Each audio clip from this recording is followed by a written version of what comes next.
Tom, you have no idea how many questions I get about the escalation clause. It's probably the biggest concept that people are asking me about, and usually in combination with multiple offers. Let's start with the escalation clause. First, you hear me talk about it all the time. What's the law? What has the court said? And what's Jay's opinion?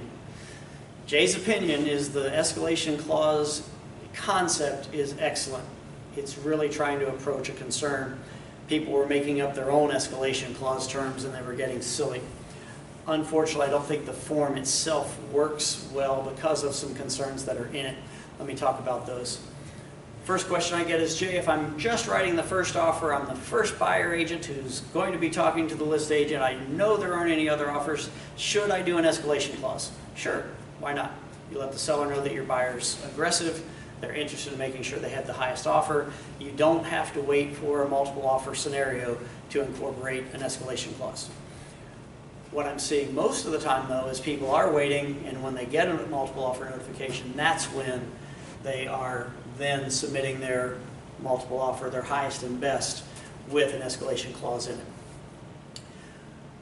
First thing that I really don't like about the form itself is the escalation factor and then the cap, the two blanks right there in the middle of the first main paragraph. One of my students recently told me that in one day they had 17 offers on a property within one day of it being listed, and they did receive an escalation clause, and the amount of the escalation itself was $11,000. I typically see 500 or 1,000. I've seen 3,000. I've seen 5,000.